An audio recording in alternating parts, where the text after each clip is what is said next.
Est-ce que nous sommes impliqués dans un jeu? Est-ce que nous sommes prisonniers de notre propre conscience? Est-ce que notre conscience est prisonnière? Sommes-nous tous humains sur Terre? Le jeu commence par l'incarnation. Après, la manipulation, l'inversion et l'identification programmée. Malheureusement, nous sommes nombreux à participer et aller dans le sens des psychopathes qui nous gouvernent. Du moment où vous défendez une cause ou que vous revendiquez votre appartenance à telle ou telle cause, vous devenez des acteurs du jeu. Du moment où vous êtes dans l'attente, la quête, le chemin, vous participez au jeu. Du moment où vous idolâtrez tel ou tel chanteur, acteur, politicien, joueur, vous êtes dans le jeu. Et vous êtes un joueur inconscient. Tant qu'ils sont capables de vous pousser émotionnellement à agir comme ils l'ont prévu, vous êtes dans le jeu. En agissant comme ils souhaitent que nous agissions, cela nourrit le rêve. Oui, ce plan dans lequel nous voyageons la nuit. Malheureusement, ils n'en ont rien à foutre de nous. Tout est organisé pour nous diviser. Revendiquez-vous comme étant être.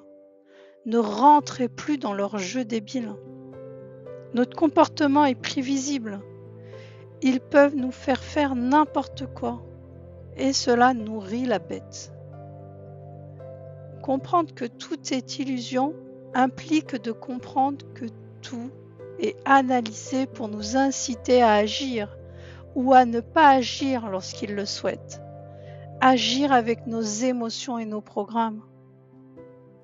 Tout est fait minutieusement.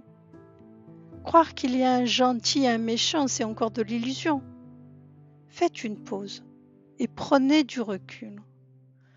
Vous verrez que la majorité des gens sont programmés pour agir ou ne pas agir. La société fonctionne à l'inverse.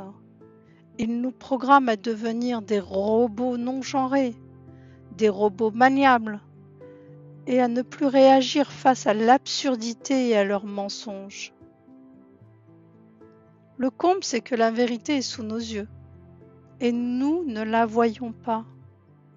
Je vous assure que beaucoup d'entre nous ne voient rien. Ils nous coupent de l'essence même de notre être. Nous sommes confrontés à l'ennemi apparent, mais certains le savent. Il existe l'ennemi invisible. Leur méthode demeure la même.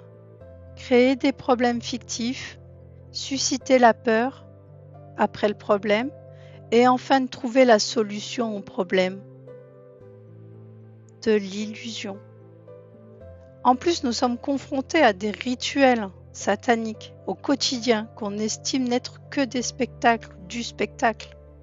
Nous applaudissons et contemplons cette dépravation de symbologie et de magie comme s'il s'agissait simplement d'un divertissement. Ne vous méprenez pas, la magie est réelle. À l'heure actuelle, je ne peux même plus écouter ou regarder la moindre de leurs délires visuels. Leur musique me donne la gerbe et je trouve leur voix horrible. Leur seul objectif, c'est de nous garder fragmentés. Le maître de ce monde n'a pas l'intention de le laisser à la merci de la lumière réelle. L'énergie créatrice mélangée à leurs données. Enlevez les données et vous serez qui vous êtes. Nage. Merci.